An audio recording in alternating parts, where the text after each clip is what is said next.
Canada's universal public healthcare model is often compared to mixed systems, but the evidence demonstrates that Canada spends less than many countries that rely on both public and private funding while achieving strong outcomes across a range of indicators.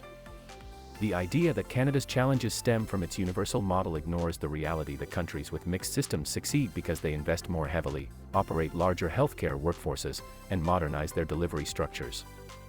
In Canada, delays and capacity shortages reflect long-standing underinvestment, workforce gaps, and organizational structures that have not kept pace with population needs, rather than the absence of private insurance.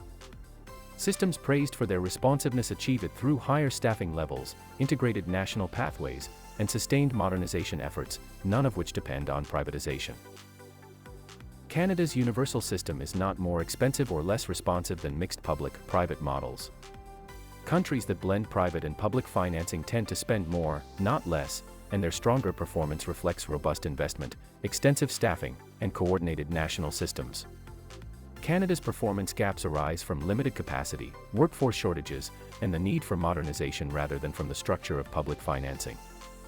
Introducing more private payment would draw staff away from the public system, increase overall spending, and create inequities without addressing Canada's core structural constraints. Strengthening the universal system requires targeted investment, improved workforce planning, and modernized delivery, not privatization. Canada's spending level is lower than that of many countries with mixed healthcare systems, with expenditures around 11.5% of GDP. France, Germany, the Netherlands, Switzerland, and others exceed 12 or 13%, and the United States surpasses 17%. These patterns demonstrate that private sector involvement does not reduce system-wide spending and often increases administrative complexity and total costs. Canada's universal model maintains cost control even as demographic pressures grow. High-performing countries maintain larger physician and nursing workforces, operate more diagnostic equipment, and integrate digital systems across their healthcare networks. Their results reflect the scale and modernization of their systems rather than the presence of private insurance.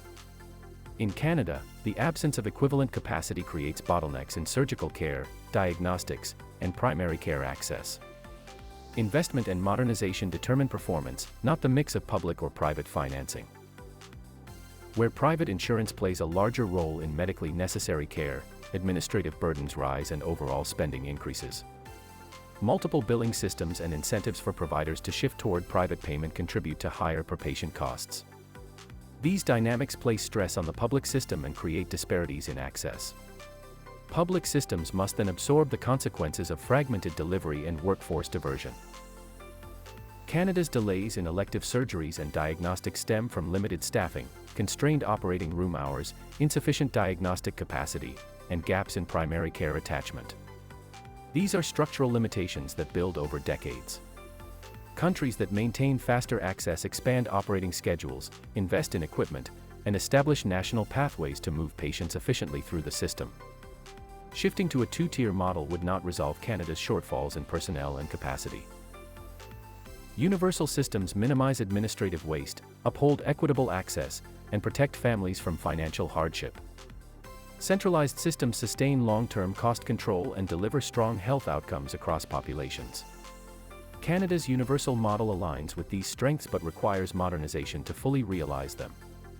Its challenges relate to capacity, productivity, and governance, not the principle of universal public financing.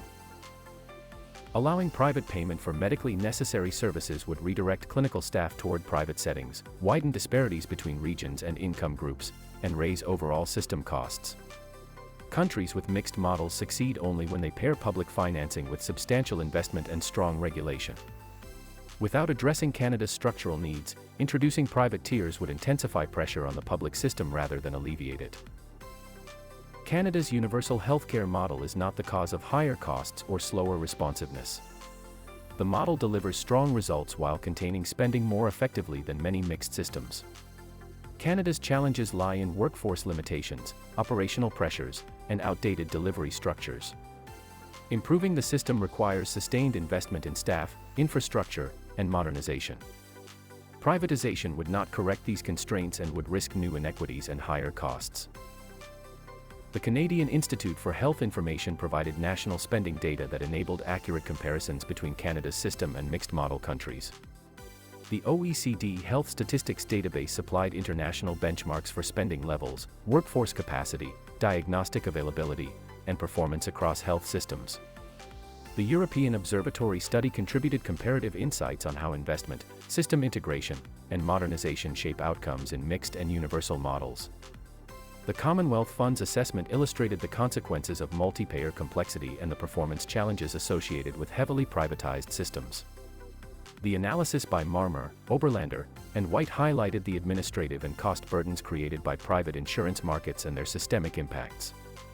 TUI's work offered context on governance structures, system design, and policy strategies that influence the evolution of healthcare systems. Viewers can pause here to view the full citations and follow links to the source material. For more fact-based content about Canadian politics, democratic health, economic trends, and rhetorical analysis, the Facts for Canadians platforms offer ongoing resources and educational material. These outlets aim to strengthen public understanding, improve media literacy, and support evidence-based democratic engagement.